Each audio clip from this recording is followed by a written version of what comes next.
नमस्कार। निशुल्क ज्योतिष परामर्श केंद्र में आप सबका स्वागत है। आज हम एक ऐसे विषय पर चर्चा करने जा रहे हैं जिसके बारे में आप लोगों ने ना तो आज तक सुना होगा ना कहीं पढ़ा होगा, जो कि आपके जीवन के लिए अत्यंत महत्वपूर्ण विषय है। ये विषय है, कोई भी आपकी कुंडली में यदि उच्च का ग्रह है और उसका राहु के साथ सीधा संबंध अर्थात आमने सामने का बन रहा है, तो वह कैसा प्रभाव देगा। शुभ प्रभाव और अशुभ प्रभाव दोनों को जानने का प्रयत्न करेंगे।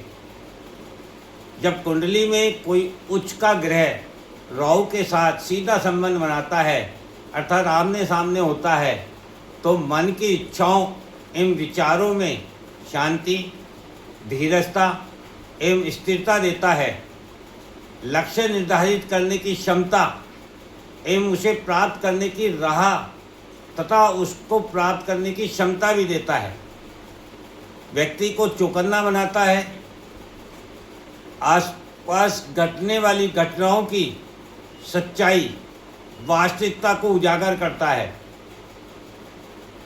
वह सब देखने में सफल होता है। ऐसा व्यक्ति जो छिपा हुआ है, जो कोई और नहीं देख पाता है, ऐसा व्यक्ति वह सब सुनने में सफल होता है जिसमें आवाज़ या ध्वनि नहीं होती है। ऐसी आवाज़ को भी ऐसा व्यक्ति सुन पाता है। रहस्यों को जानने, समझने एवं उनका सदुपयोग करने की शक्ति भी ऐसे व्यक्ति को प्राप्त होती है। प्लानिंग बनाने, उस पर अमल करने की बुद्धि एवं शक्ति भी प्राप्त होती है। कुल मिलाकर इंद्रियों की जो गति होती है ऐसे व्यक्ति की, वह कई गुना वृद्धि हो जाती है, बढ़ जाती है। ऐसी स्थिति में शुभ और अशुभ फल की प्राप्ति व्यक्ति की चाहत पर निर्भर करती है। व्यक्ति यदि अच्छाई की ओर जाना चाहता है तो सर्वश्रेष्ठ प्राप्ति करता है, शुभ फल प्राप्त करता है। किंतु शुभ फल में मोह, माया, भौतिकता, स्वार्थ का कोई स्थान नहीं है, क्योंकि जहाँ भौतिकता है वहाँ जगत माया के सभी दोष स्थित हैं।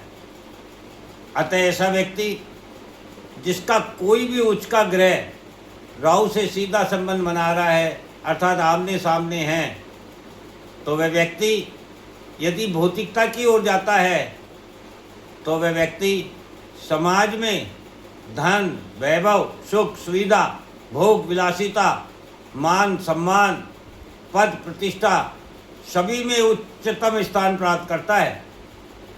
किंतु इसका दुष्प्रभाव भी उसे देखने को मिलता है। दुष्प्रभाव किस प्रकार से होता है?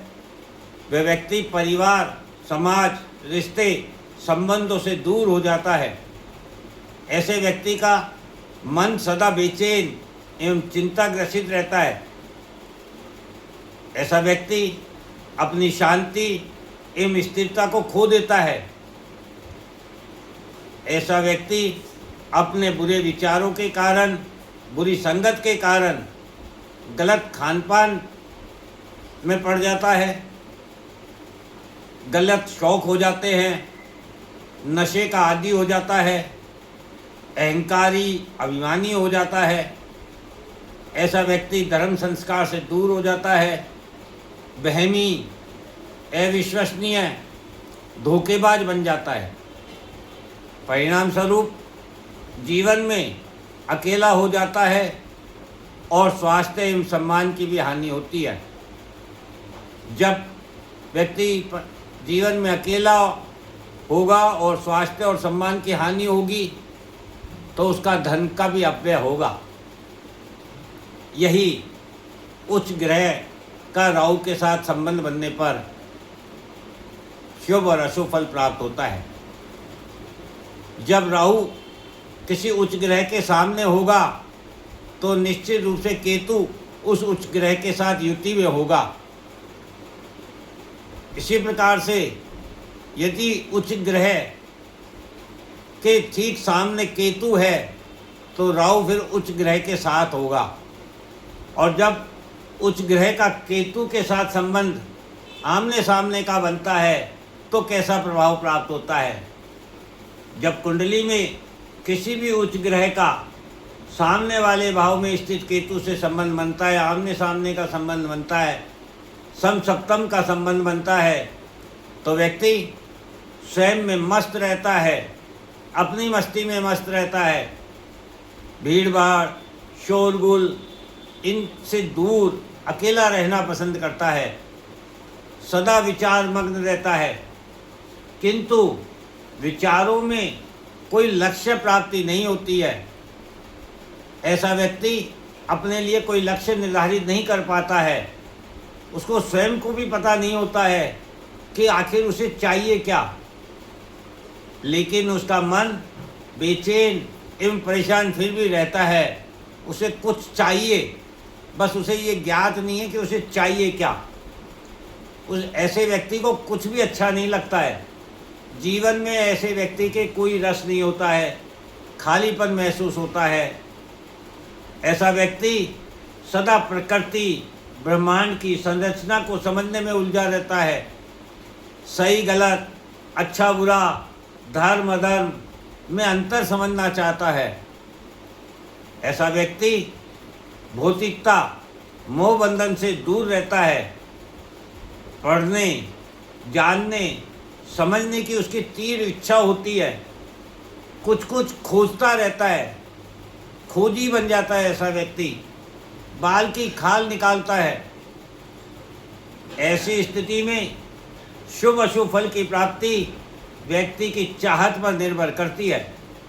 व्यक्ति यदि सभी में कमी ढूंढने लगता है, बेवजह का तर्क वितर्क करता है, स्वयं के विचारों को प्रकट करने की कोशिश करता है, दिखावे की प्रवृत्ति से जीवन को जीता है, दूसरों को तकलीफ देने में आनंद प्राप्त करता है, मन के विचारों में स्वयं से ज़्यादा दूसरों के बारे में जानने की इच्छा रखता है, तो फिर ऐसे व्यक्ति को अशुभ फल प्राप्त होता है।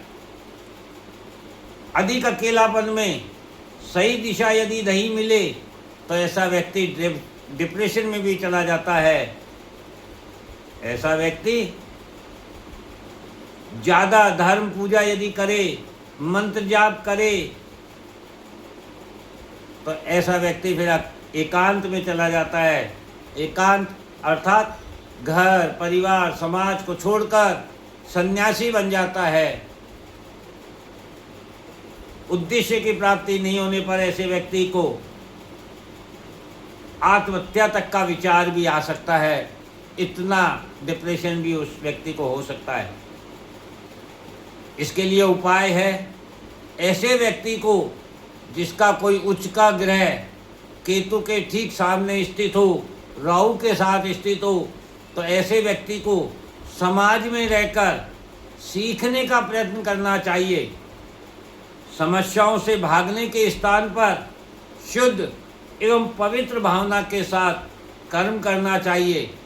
ऐसे व्यक्ति अपने कर्म द्वारा समाज को एक नई दिशा दे सकते हैं, ना कि अपने ज्ञान के द्वारा या अपने बड़बोलेपन के द्वारा या अपने दिखावे के द्वारा। ऐसे व्यक्ति को केवल अपना कर्म पर ध्यान देना चाहिए और उसका कर्म ही इस समाज को एक नई दिशा दे सकेगा। इस प्रकार से कोई भी उच्च का ग्रह जब राहु के ठीक सामने हो तो कैसा फल देगा, शुभ और अशुभ में क्या अंतर होगा, हमारे विचारों के द्वारा किस प्रकार प्राप्त होगा। और यदि कोई उच्च का ग्रह ठीक केतु के सामने स्थित हो, राहु के साथ हो, तो फिर वो उस व्यक्ति को कैसा फल प्राप्त होगा, शुभ और अशुभ फल में कैसे अंतर कर सकेगा और कैसे इस ग्रह को, इस युति को अपने लिए श्रेष्ठकर बना सकेगा, इसके बारे में आज हमने चर्चा की। आप सभी को होली की और रंग बिरंगी दुलंडी की बहुत बहुत शुभकामनाएं। आप सभी के जीवन में भिन्न भिन्न प्रकार के सुंदर रंग बरसें, आपका जीवन रंगीन हो, आपकी सभी इच्छाओं और मनोकामनाओं की पूर्ति हो। आपका स्वास्थ्य लाभ हो, सहपरिवार आप संतुष्ट और सुखी जीवन जी सकें, ऐसी भगवान से उम्मीद करते हैं, प्रार्थना करते हैं। जय हिंद, जय भारत।